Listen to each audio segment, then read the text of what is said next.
Orient bell tiles studio से आप देख रहे हैं एबीपी न्यूज। नमस्कार, मैं हूं चित्रा त्रिपाठी। शाम के 5 बजने वाले हैं, वक्त हो चला है महादंगल का। उत्तर प्रदेश में चुनाव तो 2027 में होंगे, यानी कि अगले साल, लेकिन प्रदेश में चुनावी माहौल साल 2026 की शुरुआत से ही बन गया है और इसके केंद्र में जाति है, वो जाति जो यूपी से जाती ही नहीं। ये जुमला उत्तर प्रदेश की राजनीति पर एकदम फिट बैठता है। बीजेपी के ब्राह्मण विधायकों की बाटी चोखा वाले सहभोज के जवाब में नए साल पर लखनऊ में समाजवादी पार्टी मुख्यालय में बाटी चोखा पर चुनावी चर्चा हुई है, जिसका आयोजन अखिलेश यादव की ओर से किया गया, जो सपा के राष्ट्रीय अध्यक्ष हैं। कुछ दिनों पहले बीजेपी के ब्राह्मण विधायकों ने बाटी चोखा का सहभोज रखा था, जिसके बाद यूपी बीजेपी अध्यक्ष ने बीजेपी के ब्राह्मण विधायकों को चेतावनी जारी की थी कि अगर भविष्य में इस तरह की बैठक की गई तो अनुशासनात्मक कार्रवाई होगी। और उसके बाद वहीं समाजवादी पार्टी उसी तर्ज पर बाटी चोखा का सहभोज आयोजित कर सभी जाति धर्म के जनप्रतिनिधियों को बुलाकर यह संदेश दे रही है कि बीजेपी में सहभोज करने पर चेतावनी मिलती है तो सपा में सभी को सहभोज की पूरी आजादी है। ऐसा पहली बार नहीं जब उत्तर प्रदेश में बीजेपी विधायकों की जाति के आधार पर मीटिंग हुई है। इसी साल 11 अगस्त को ठाकुर समाज से आने वाले बीजेपी के विधायकों की भी बैठक हुई थी। इस बैठक का नाम कुटुंब यानी परिवार रखा गया था। तब भी जातीय गोलबंदी को लेकर आवाज खड़ी की गई थी। अब सवाल यह है, क्या जातिगत बैठकों से उत्तर प्रदेश की राजनीति एक बार फिर जाति के खुले प्रश्न पर लौट आई है, या फिर चुनाव से पहले नई सोशल इंजीनियरिंग को सेट करने की कोशिश की जा रही है? इस पूरी राजनीति को समझने के लिए जातिगत गणित को केंद्र में रखना जरूरी है। उत्तर प्रदेश में ब्राह्मणों की आबादी तकरीबन 10% है, ठाकुर क्षत्रियों की 8% मानी जाती है, यानी दोनों को मिलाकर करीब 16-18% का सामाजिक आधार तैयार होता है, जो किसी भी बहुकोणीय चुनाव में निर्णायक भूमिका अदा कर सकता है। इसकी दूसरी वजह यह भी है कि अखिलेश यादव ने भाजपा के नेतृत्व वाले एनडीए के जवाब में इस फॉर्मूले को पेश किया और कई मौकों पर यह दावा किया कि पीडीए ही एनडीए को हराएगा। यूपी में एमवाई यानी कि मुस्लिम यादव समाजवादी पार्टी का कोर वोट बैंक रहा। इसके बावजूद पार्टी 2014 से राज्य में चुनाव हारती हुई चली आ रही है। 2017 के विधानसभा चुनाव और 2019 के लोकसभा चुनाव में भाजपा की भारी जीत के पीछे जिस सामाजिक इंजीनियरिंग की चर्चा हुई, माना जाता है उसमें ब्राह्मण ठाकुर समर्थन एक मजबूत स्तंभ रहा। इससे पहले 2012 में समाजवादी पार्टी की सत्ता वापसी में भी ब्राह्मण नेतृत्व को सत्ता संरचना में जगह देना रणनीति का अहम हिस्सा रहा है। इस बीच एक और तस्वीर की चर्चा सियासी गलियारों में जोरों पर है। हाल ही में प्रधानमंत्री नरेंद्र मोदी ने राज्यसभा सांसद और यूपी बीजेपी के पूर्व अध्यक्ष डॉक्टर लक्ष्मीकांत वाजपेयी को सपरिवार चाय पर आमंत्रित किया। यह मुलाकात सिर्फ एक व्यक्तिगत निमंत्रण नहीं, बल्कि पार्टी की ओर से सामाजिक संतुलन और संगठनात्मक एकता का स्पष्ट संकेत माना जाता है। तो क्या इन बैठकों के जरिए यूपी में सियासत में जातीय समीकरणों को फिट करने की सियासी संरचना बनाई जा रही है? प्रधानमंत्री नरेंद्र मोदी ने खुद भांप लिया है कि ब्राह्मणों का मुद्दा अगर उछला तो फिर बीजेपी के लिए 27 की राह मुश्किल हो सकती है। इसीलिए एक ब्राह्मण चेहरे को पास में बुलाकर इस तरह की बैठक, इसके भी दूर तलक संदेश जा रहे हैं। मुद्दा देश से सबसे बड़े राज्य के राजनीतिक दांवपेच का है। इसीलिए महादंगल में आज ये सवाल पूछना जरूरी है, ठाकुर ब्राह्मण की जंग 27 में कौन किसके संग? उससे भी बड़ा सवाल, अगर एक है तो सेफ, फिर यूपी में जाति पर इतना क्यों मचा हुआ है कलेश? कई ऐसे सवाल हैं जिसका जवाब तलाशेंगे, लेकिन उसके पहले यूपी की सियासत में हो रही जुबानी जंग सुनिए।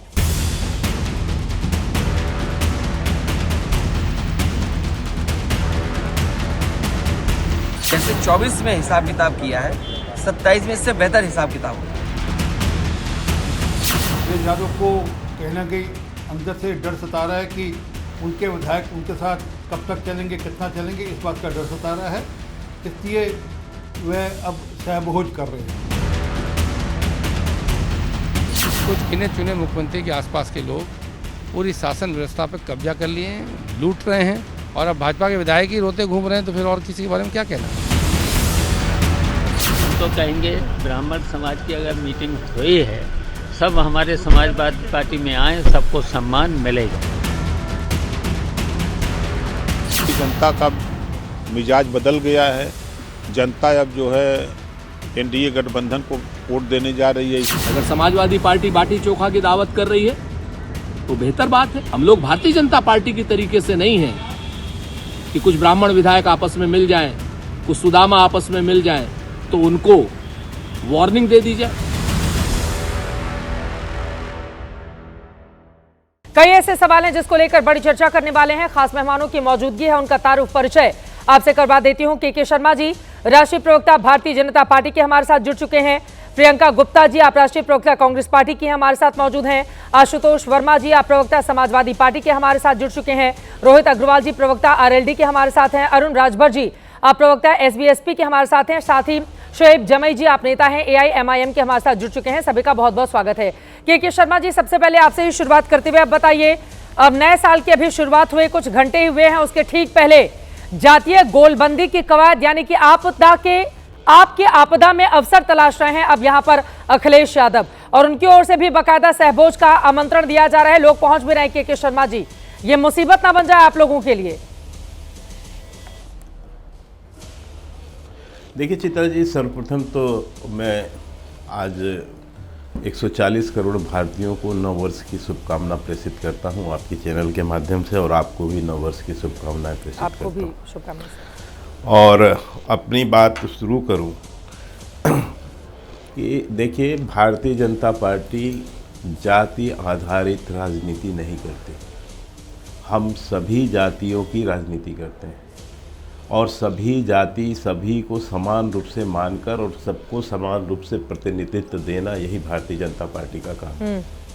और इसीलिए शायद तीसरी बार हम केंद्र में सरकार में हैं माननीय नरेंद्र मोदी जी के नेतृत्व में, और 2 बार योगी आदित्यनाथ जी के नेतृत्व में लगातार हमने 35 वर्ष का रिकॉर्ड तोड़ते हुए उत्तर प्रदेश में अपनी सरकार बनाई। तो इस तरह से अब ये विपक्ष को मुबारक हो, वो जाति की बातें करें, जाति की राजनीति करें। आप कह रहे हैं वो आपदा में अवसर ढूंढ रहे हैं, वो आपदा में अपनी आपदा बुला रहे हैं। आपदा में अवसर नहीं है, आपदा में आपदा है वो। तो उनको ये जातिगत राजनीति करने की छूट भी है, मुबारक भी है, और उनकी नीति रही है। ये पीडीए का लेके चले शुरुआत में। अब पीडीए जो है, पहले तो कुछ और परिभाषा करते थे, अब तो मैं देखता हूँ कि समय समय पर अखिलेश यादव ही उसकी परिभाषा बदल देते हैं, क्योंकि उन्हें पता है कि जाति के आधार पर पूरे प्रदेश को बांटकर हम राजनीति नहीं कर सकते। ये जहर है, इससे समाज टूटेगा। इसीलिए हम हमेशा ये कहते रहे हैं कि जाति छोड़िए, आप जो है सर्व समाज की बात कीजिए। और उत्तर प्रदेश की राजनीति में आज योगी आदित्यनाथ जी के नेतृत्व में वहाँ पर डेवलपमेंट की राजनीति है, विकास की राजनीति है, और उसमें ये कुछ भी कोशिश जो कर रहे हैं, आप मैं कई दिनों से सुन रहा हूँ, बहुत सारी बातें अखिलेश यादव बयान कर रहे हैं। हाँ। लेकिन इसका जमीन पर कुछ नहीं है। आप परिणाम देखिए, 2 बार के विधानसभा चुनाव दोनों हारे। अभी एक जमीन तो यूपी बीजेपी ने ही मुहैया कराई है। चुनाव अभी हुआ, इसको सेमीफाइनल कहते थे जी। मैं आपको ये बता दूं कि मैं वही उदाहरण पे आ रहा हूँ कि अभी एक सेमीफाइनल भी हुआ था, 10 सीटों का चुनाव हुआ था। उसमें क्या हुआ, हम 7-8 सीट जीत गए। तो ये इस तरह से जो जमीन पे ये जहर बोने की जाति की बात ये आज थोड़ी ना कर रहे हैं। जाति के आधार पर तो ये बहुत पहले से चर्चा कर रहे हैं, ठीक है, और लुभाने की बहुत कोशिश किया। लेकिन देश की जनता, उत्तर प्रदेश की जनता इस तरह के भुलावे में आने वाली नहीं है। उसको पता है कि जब समाजवादी पार्टी आएगी तो यहाँ पर केवल एक परिवार का वर्चस्व होगा, वही परिवार जिसके आज भी 5 सांसद एक ही परिवार के वहाँ पर खड़े हैं। ठीक है, इसके प्रियंका गुप्ता जी, मैं आपके पास आऊंगी, लेकिन उसके पहले आशुतोष वर्मा जी से जवाब ले लेती हूँ। ठीक है, आशुतोष वर्मा जी, वो कह रहे हैं कि जातीयता के नाम पर राजनीति सिर्फ आप ही लोग करते हैं और परिवारवाद का भी आरोप आपके ऊपर लगा रहे हैं। अब भारतीय जनता पार्टी, देखिए, ब्राह्मणों का एक मुश्त वोट तो लगातार 2014 से बीजेपी को मिल रहा है, इसे कैसे इनकार करेंगे आशुतोष वर्मा जी? अब आप लोगों को लग रहा है कि ये लोग आपस में झगड़ा कर रहे हैं, हमारे लिए बड़ा फायदा हो जाएगा, तो बुला दो सहभोज। नकल करने की क्या जरूरत है आशुतोष वर्मा जी?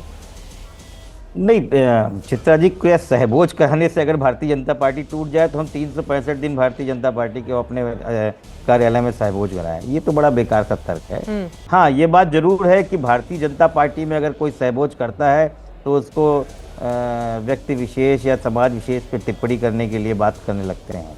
ये हमारे वहाँ नहीं होता है। देखिए, हम किसी गलत फहमी में नहीं है, पहले तो ये समझ लें। समाजवादी पार्टी के साथ पीडीए इंटैक्ट है, और कोई भी कुछ कहे, पीडीए पूरी तरीके से इंटैक्ट है। हाँ, ये हो सकता है कि भारतीय जनता पार्टी में जब कोई बंधुआ मजदूर बन जाता है तो उस समाज को पूछना बंद कर देते हैं। भाई, आज की डेट में भारतीय जनता पार्टी का, मुझे वो याद है कि आप लोग ने भी दिखाया था अपने टीवी चैनल पे, थोड़ा संसदीय था, हरिद्वार दुबे जी राज्यसभा का इलेक्शन लड़ रहे थे, और मुझे लगता है कि आप ही के एबीपी न्यूज़ के चैनल ने पूछा था कि ब्राह्मण की नाराज़गी है तो क्या होगा, तो उन्होंने क्या शब्द कहे थे। मैं उसका थोड़ा सा सभ्य शब्द ये था कि ये सब नाटकबाजी है, ब्राह्मण कहीं नहीं जा सकता है, उसके बाद ऑप्शन नहीं है। हमको याद, हम भूलते थोड़ी हैं। चाहे उत्तर प्रदेश का लोकसभा इलेक्शन हो, चाहे उत्तर प्रदेश का विधानसभा का इलेक्शन हो, ब्राह्मण 85 से 90% तक भारतीय जनता पार्टी के पास एकमुश्त होता है। समाजवादी पार्टी में जो ब्राह्मण चेहरे हैं वो समाजवादी चेहरे हैं, वो ब्राह्मण चेहरे नहीं। वो कोई कहे कि ब्राह्मण है इसलिए उनको बढ़ाया जा रहा है। मैं कह सकता हूँ कि माता प्रसाद पांडे हमारे पार्टी में तब से हैं जब कोई ब्राह्मण चेहरे की बात नहीं होती थी। जनरेशन मिश्रा तब से है जब कोई ब्राह्मण चेहरे की बात नहीं होती थी। ब्रजभूषण तिवारी तब से राज्यसभा में रहे जब कोई ब्राह्मण चेहरे की बात नहीं होती थी। तो हम जाति देख के नहीं कर रहे थे, ये प्योर समाजवादी लोग हैं, इन्होंने समाजवाद जिया है, और आज वो समाजवाद की वजह से ही नेता विरोधी दल उत्तर प्रदेश में बने हुए। हम अयोध्या जीते तो इसलिए नहीं जीते कि हम वहाँ पे ब्राह्मणों का विरोध कर रहे थे, हम जनता की आवाज़ लग रहे थे। ये अयोध्या क्यों हारे ये बताएं ना। ये हिंदू हिंदू हिंदू दिन भर गाते रहते हैं, ये क्यों हार गए ये बताएं। ये सब बातें तो मतलब 27 में भी अयोध्या याद दिलाया जाता रहेगा कि आप अयोध्या हार गए। लेकिन अवध के बाद ये मगध वाला नारा बिहार में भी जाकर अखिलेश जी ने दिया था, वहां तो काम नहीं किया। तो जरूरी है कि 2024 में जो चला है वो 27 में भी कमाल करेगा। देखिए चित्रा जी, उत्तर प्रदेश की हम जिम्मेदारी लेते हैं, और हम पूरी जिम्मेदारी से कहते हैं कि समाजवादी पार्टी में सर्व समाज के लोगों का सम्मान होता है, समाजवादी होके।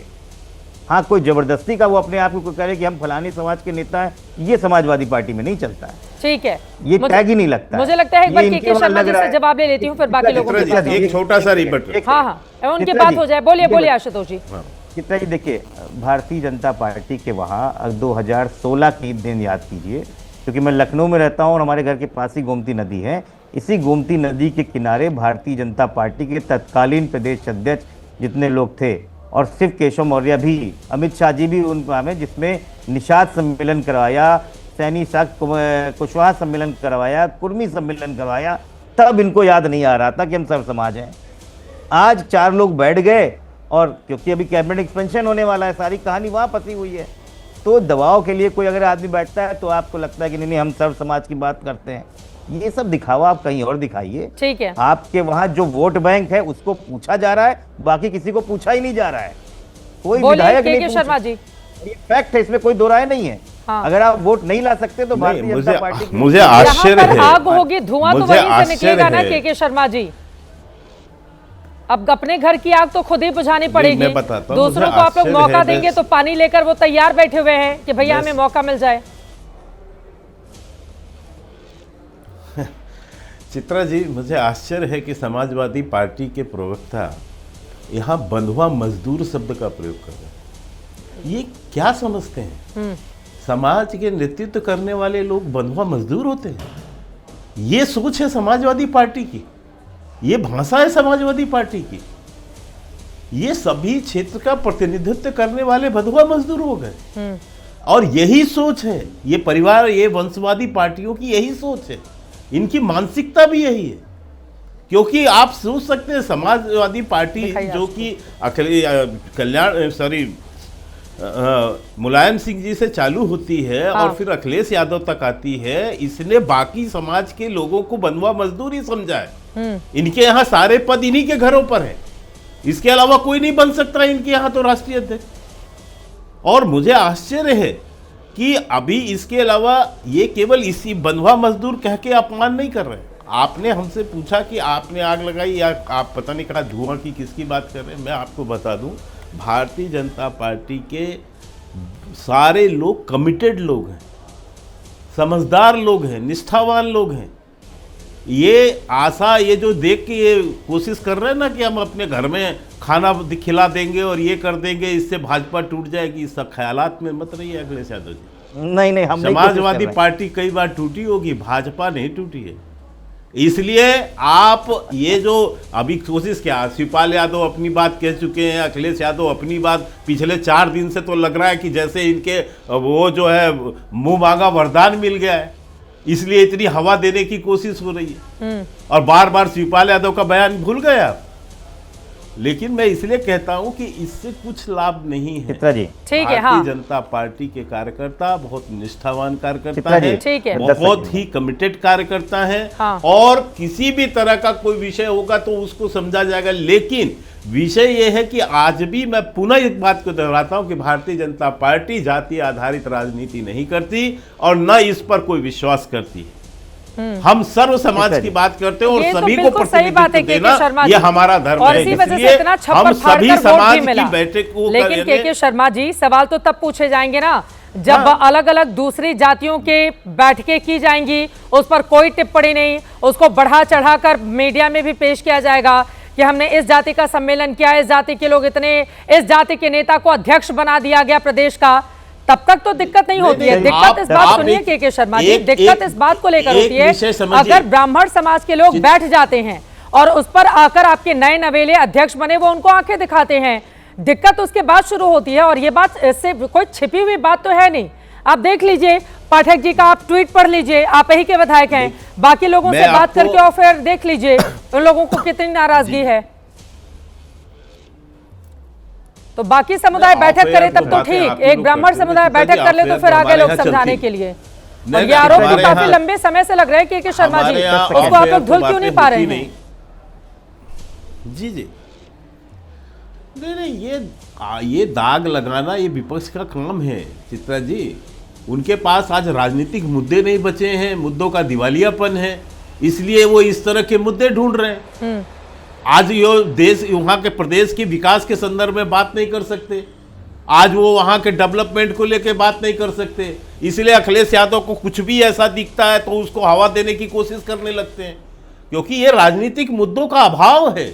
ठीक है, ये राजनीतिक मुद्दे इनके पास नहीं है, इसलिए इस तरह की बातें हो रही हैं। जी, आप लोग डरते हैं क्या कि डबल इंजन की सरकार जो काम कर रही है न पले, उसके बारे में कहीं बात करेंगे तो फंस न जाए, इसीलिए जाति आधारित व्यवस्था को लेकर आप लोग आगे बढ़ते हैं और मुद्दा बनाते हैं। आशुतोष जी जल्दी से टिप्पणी कीजिए, फिर बाकी लोगों के पास जाना है।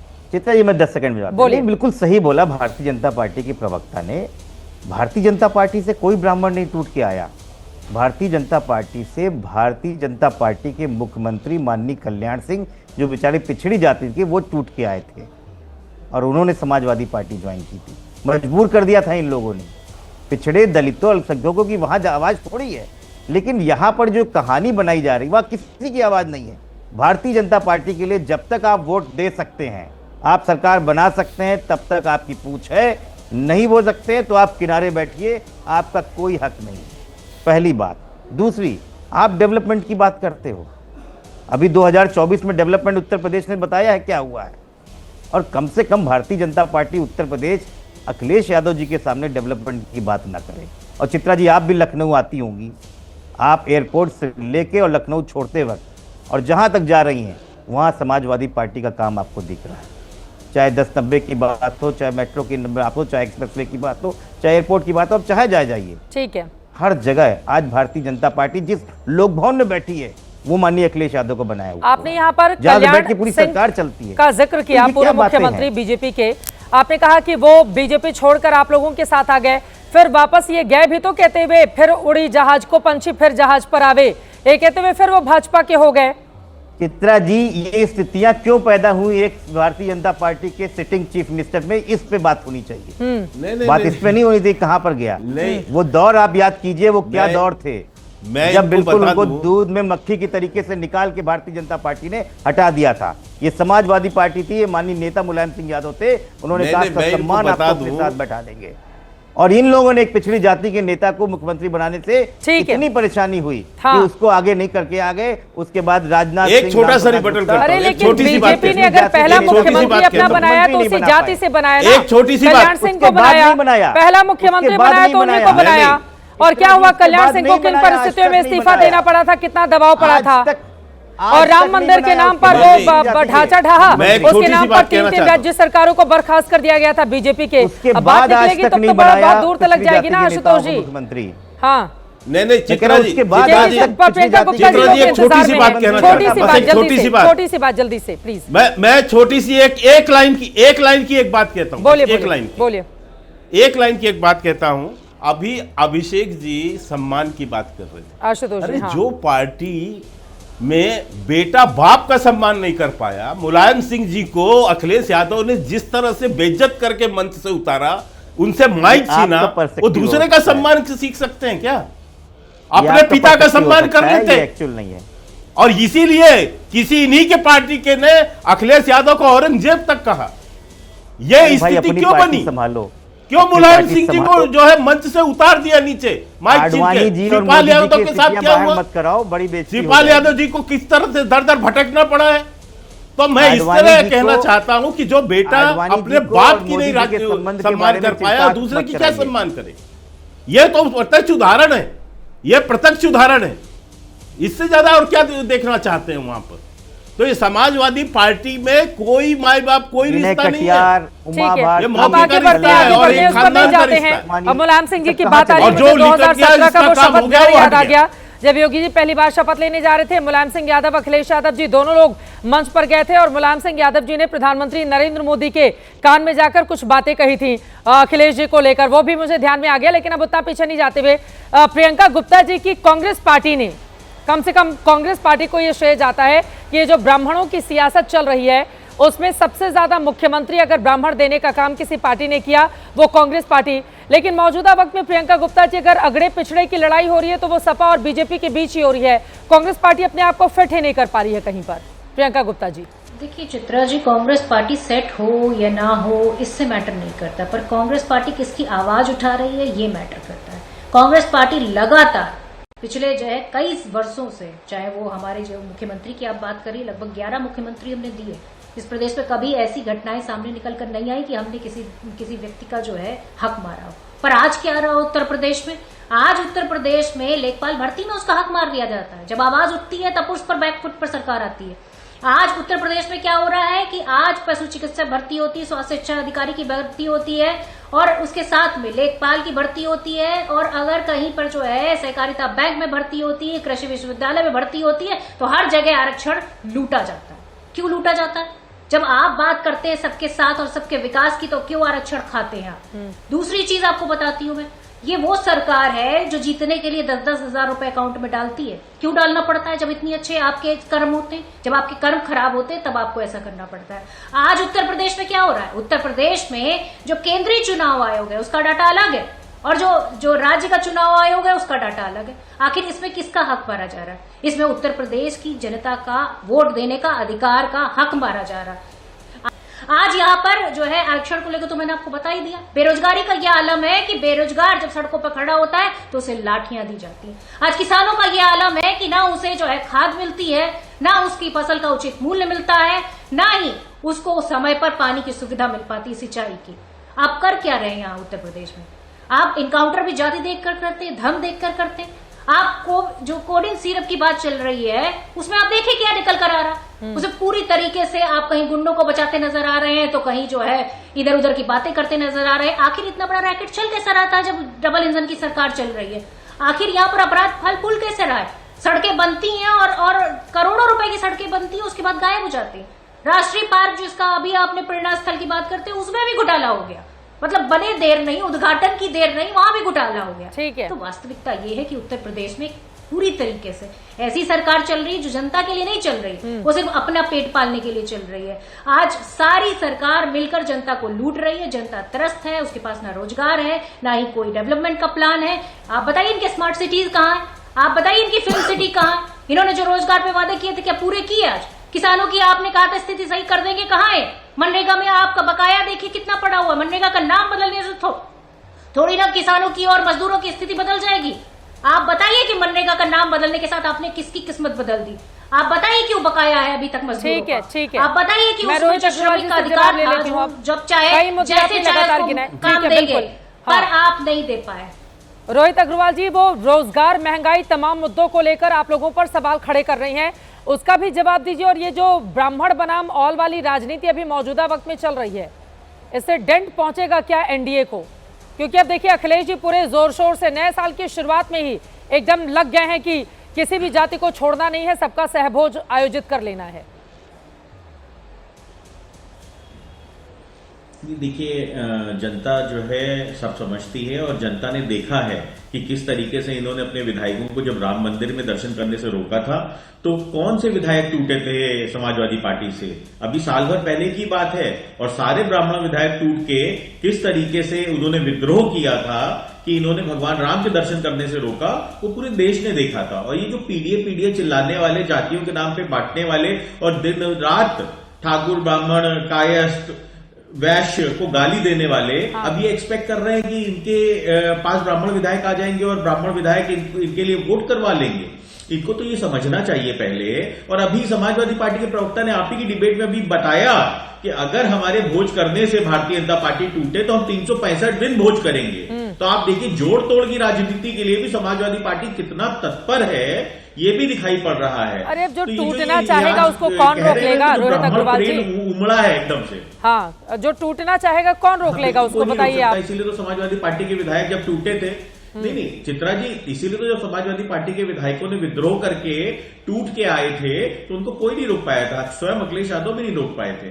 तो ये बात बिल्कुल सत्य है। और प्रियंका गुप्ता भी यहाँ पे अभी बता रही थी बेरोजगारी बहुत है और खुद ही उन्होंने ना जाने कितनी भर्तियां गिनवा दी। मैं तो समझ ही नहीं पाया कि ये बताना क्या चाहती है, सरकार के पक्ष में बोल रही है कि विपक्ष में बोल रही है। इन्होंने भी कई भर्तियां एक साथ गिनवा दी। वो भर्तियां मैडम हुई होंगी तभी तो आप गिनवा रही है ना। और आपने कह दिया भ्रष्टाचार हो गया लेखपाल की भर्ती में। अरे मैडम भर्ती होने तो दो, तब बताना भ्रष्टाचार हो गया।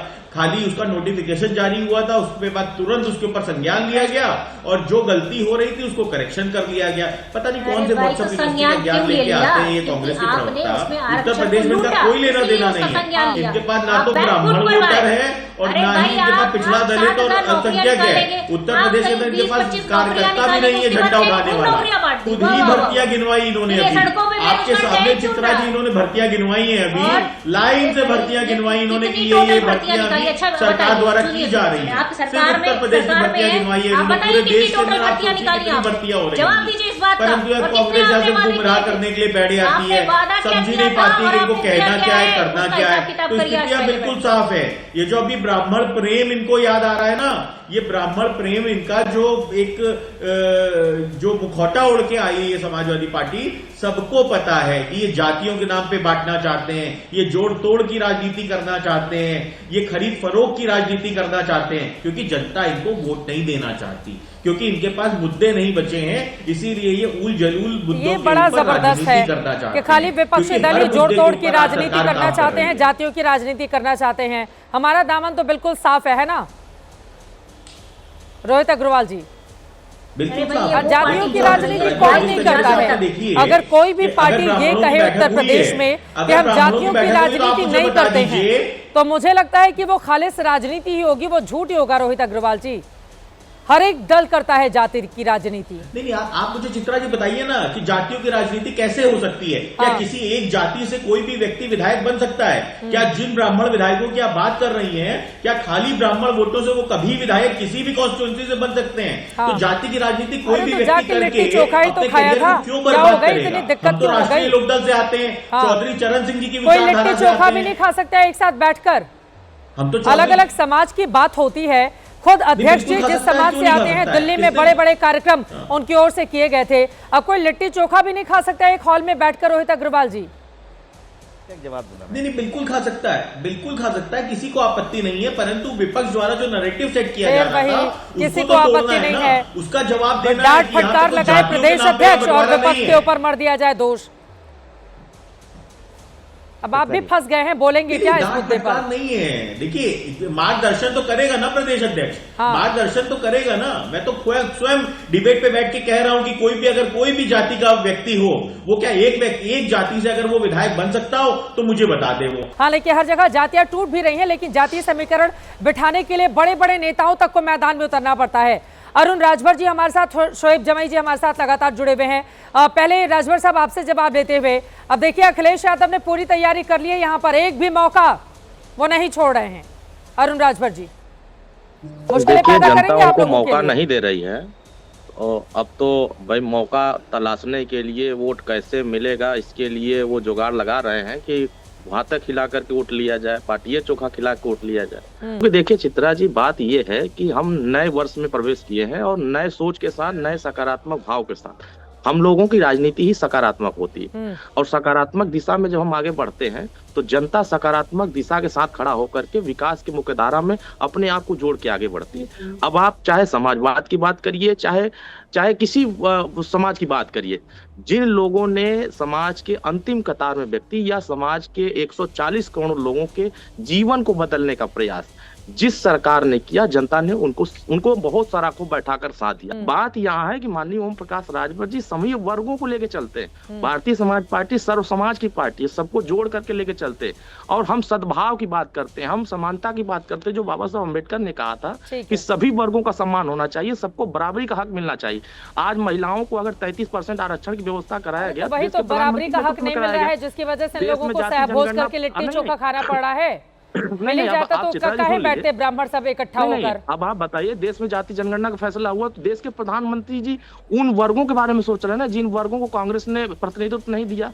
हम अगर युवाओं के बारे में सोच रहे हैं, हम किसानों के बारे में सोच रहे हैं। देखिए कि तमाम फसलों पर एमएसपी मिलने लगी, तमाम फसलों पर किसान खुशहाल होने लगा, उनको उनकी लागत मूल्य मिलने लगी। तो तमाम चीजें जो किसानों के हित में हुआ, नौजवानों के हित में हुआ, महिलाओं के हित में हुआ, गरीबों के हित में हुआ, पिछड़ों के हित में हुआ, दलितों के हित में हुआ, हैं उसके आधार पर जनता तीसरी बार भी हैट्रिक लगाने का मौका देगी। शोएब जमाई जी, अब मैं सीधे आपके पास आते हुए, पश्चिम बंगाल हो या फिर उत्तर प्रदेश हो, आप लोगों की पार्टी AIMIM भी लगातार लगी रहती है कि यहाँ पर कुछ कर दे, लेकिन देखिए यहाँ पर मुख्य मुकाबले में तो दो ही बड़े दल दिखाई देते हैं ना, और उनके साथ का गठबंधन नजर आता है। ऐसे में शोएब जमाई जी क्या कर लेंगे आप लोग, न 3 में न 13 में उत्तर प्रदेश में? एक बात चूंकि सहभोज की आ रही है, इसको हम लोग उर्दू और लखनऊ की तहजीब में दावत आम कहते हैं। मैं कहता हूं कि अखिलेश यादव जी को, माननीय अखिलेश यादव जी को एक दावत बिरयानी की भी रखनी चाहिए। लखनऊ की बिरयानी बहुत मशहूर है, और अगर हैदराबाद की बिरयानी भी उसमें मिले बहुत जायका बढ़ जाएगा। वैसे मैं इस वक्त कलकत्ता में हूँ और कलकत्ता की भी बिरयानी बहुत मशहूर है, तो बिरयानियों की दावत होती है। हम आपका भी सम्मान करते हैं, वेज बिरयानी भी हमारे यहाँ बनती है, आप भी आइए, सबके लिए दावत है बिल्कुल। तो ऐसे है कि राजनीतिक जातीय समीकरण साधने के लिए हर पार्टियां कुछ ना कुछ करती है, लेकिन दुख की बात यह है कि इस वक्त राजनीतिक समीकरण साधने के लिए जो जातीय समीकरण है उसके अंदर हम देख रहे हैं कि अपराधियों को भी सपोर्ट किया जा रहा है।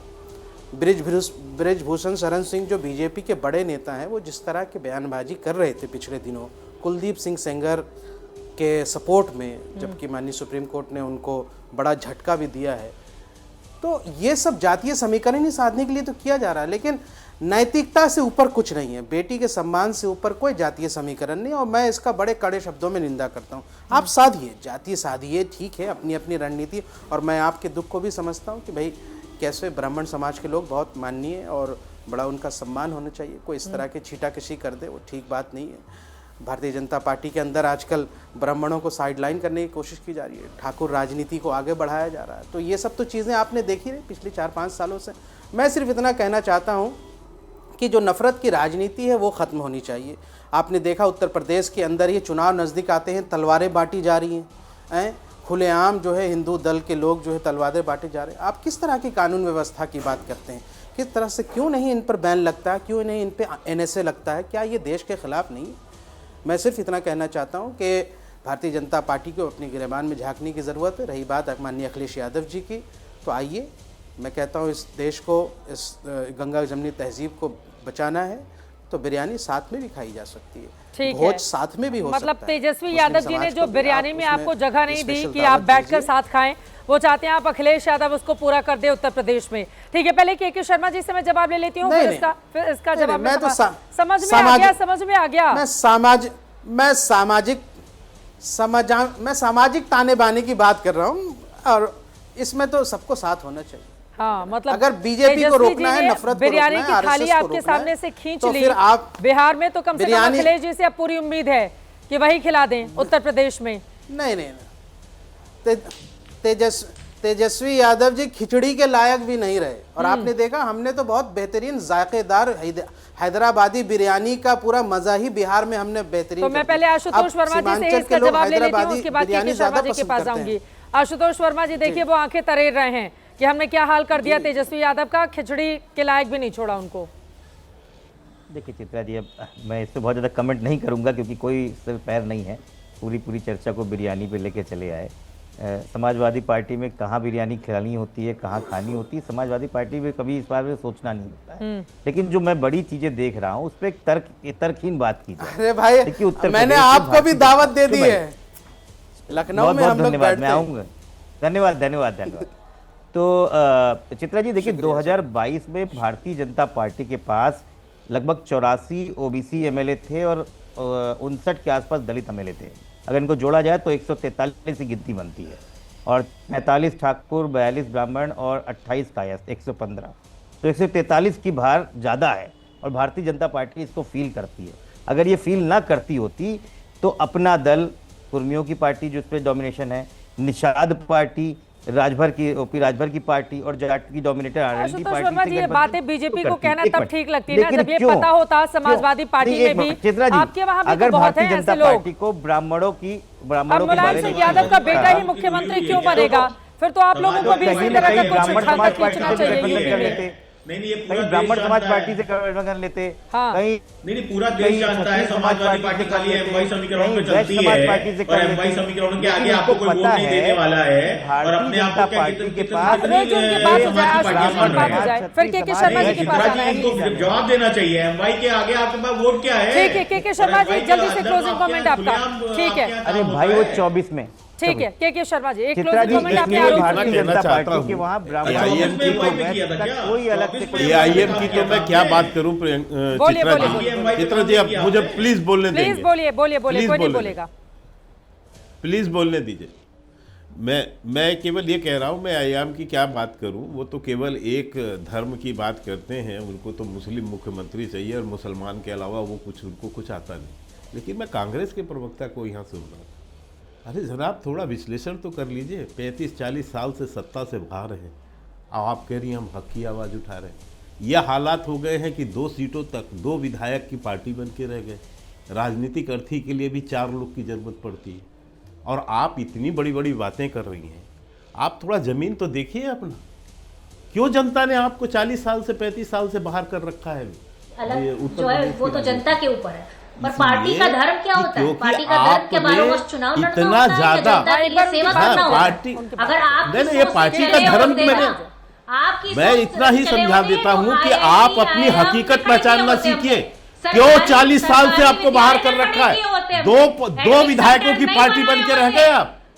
ये आपकी हालात है, इसलिए ये चिल्लाने से कुछ नहीं होगा मैडम, टीवी में चिल्लाने से कुछ नहीं होगा। जमीन में काम करने वाला कार्यकर्ता नहीं बचा आपके पास, आपके पास कार्यकर्ता तक नहीं है और केवल और सब वो देवी माँ बहन के बन के ना पूरा चक्कर काट चुकी है। ये भाई बहन मिलके चक्कर काट चुके, कुछ नहीं हो सका। ये दो सीटों पे ला दिया है भाई बहनों ने मिलके। और एसआईआर की बात कर रही हैं आप, एसआईआर पे आपने पूरा बिहार गंवा दिया। एसआईआर का विरोध कर करके पूरा बिहार गंवा दिया। वहां आपको नाम लेने वाले जो है विधायक नहीं बचे। तो ऐसे हालात में ये बड़ी बड़ी बोले करना बंद कीजिए। बतौलेबाजी से चुनाव नहीं जीते जाते और चुनाव जीतने के लिए जमीन पर काम करना पड़ता है। एक वहाँ संगठन नहीं है आपका और आप बातें कर रही हैं वहां पर। इसलिए मैं कहना चाहता हूँ, और फिल्म सिटी का उद्घाटन हम करने जा रहे हैं, आपको बुला लेंगे, आप आ जाइएगा वहां पर। तो मैं ये केवल मैडम ये चिल्लाने से कुछ नहीं होगा, ये बीच में चिल्लाने से कुछ नहीं होगा।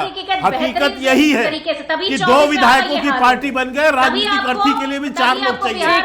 ये आपकी स्थिति है वहां पर। तमाम मेहमानों का बहुत धन्यवाद हमारे साथ चर्चा का हिस्सा बनने के लिए। अभी नए साल की शुरुआत ही हुई है, लेकिन आपको बता दें कितनी हकीकत, कितना फसाना, इसको लेकर राजनीतिक पार्टियां अपनी अपनी जमीन तोड़ने की कोशिश में लगातार लगी हुई हैं। लेकिन ये बात भी सच है कि जाति उत्तर प्रदेश से जाति नहीं है और कोई भी पार्टी पूर्ण रूप से ये दावा नहीं कर सकती कि वो जातिवादी नहीं है, क्योंकि जातियों को साधने के लिए अलग अलग कार्यक्रम का आयोजन किया जाता है। लेकिन जब भी जाति की बात होती है तो एक दूसरे पर निशाना जबरदस्त तरीके से साधा जाता है। ऐसे में क्या बीजेपी हैट्रिक लगा पाएगी अगले साल, या फिर अखिलेश यादव की पार्टी बाजी मार ली जाएगी, या फिर किसी और का दिख जाएगा करिश्मा? क्या रहेगी तस्वीर, हर एक खबर लगातार आप तक पहुंचाते रहेंगे। और इस वक्त बड़ी खबर आ रही है दिल्ली एनसीआर में प्रदूषण को लेकर। बड़ी खबर यह है कि सरकार ने ग्रेप 3 की पाबंदियों को हटा लिया है। प्रदूषण के स्तर में सुधार के बाद यह फैसला लिया गया है। ग्रेप 1 और ग्रेप 2 की पाबंदियां जारी रहेंगी, लेकिन ग्रेप 3 की जो पाबंदी है उसे हटा लिया गया है। हमारे सहयोगी शिवांग जुड़ गए हैं। शिवांग, ग्रेप 3 हटने के बाद क्या क्या सहूलियतें रहेंगी जो बढ़ जाएंगी? जी बिल्कुल, देखिए कई सारी ऐसी सहूलियतें हैं जो लोगों को अब मिलेंगी। जिस तरह से जो मतलब जनरेटर का है प्रयोग, पावर बैकअप का प्रयोग है वो अब हो पाएगा। और उसके अलावा गाड़ियों के ऊपर जो पाबंदियां लगी हुई थी दिल्ली के अंदर आने के लिए, वो पाबंदियां भी हट गई हैं। तो देखिए CAQM ने यह आदेश जारी करा है कि राजधानी दिल्ली में जो प्रदूषण का स्तर था वो आज खराब श्रेणी में था, जबकि जो मतलब बीते दिन थे उसके अंदर बेहद खराब और सीवियर श्रेणी में था। तो इसी वजह से ग्रेप के तहत जो मतलब पाबंदियां लगी थी ग्रेप 3 की, उसे अब हटा दिया गया है और ग्रेप 2 की ही पाबंदियां होंगी। हालांकि कि देखिए कुछ पाबंदियां अभी भी हैं, जैसे खुले में जो मतलब कचरा है उसे नहीं कोई भी जला सकता है। और उसके अलावा जो मैकेनिकल स्वीपिंग है उसको लेकर दिल्ली सरकार लगातार जो मतलब रणनीति है उस पर काम करती रहेगी। और उसके अलावा इमरजेंसी सिचुएशन में जो डीजल जनरेटर है उसे भी अब लोग जला पाएंगे। तो देखिए ये अभी स्थिति है कि जिस तरह से आज जो AQI था वो तकरीबन 280 के सूचकांक के ऊपर दर्ज हुआ था, तो उसी के बाद ग्रेप 3 को हटाया गया है और दिल्ली में ग्रेप 1 और ग्रेप 2 के तहत जो मतलब पाबंदियां हैं वो लगातार जारी रहेंगी, जिससे आम लोगों को भी जो मतलब सहूलियत है वो भी रहेंगी और जो पाबंदियों का भी जो पूरा स्तर है वो भी हल्का सा कम हुआ है। जी बहुत शुक्रिया शिवांग आपका जानकारी और अपडेट्स को देने के लिए। तो दिल्ली NCR में प्रदूषण को लेकर बड़ी खबर है। जिस तरीके से AQI थोड़ा सा बेहतर हुआ है, बीते 24 घंटे में 280 तक पहुंचा, उसके बाद दिल्ली NCR में अब प्रदूषण को लेकर बड़ा अपडेट यह है कि दिल्ली सरकार ने ग्रेप 3 की पाबंदियों को हटा लिया है।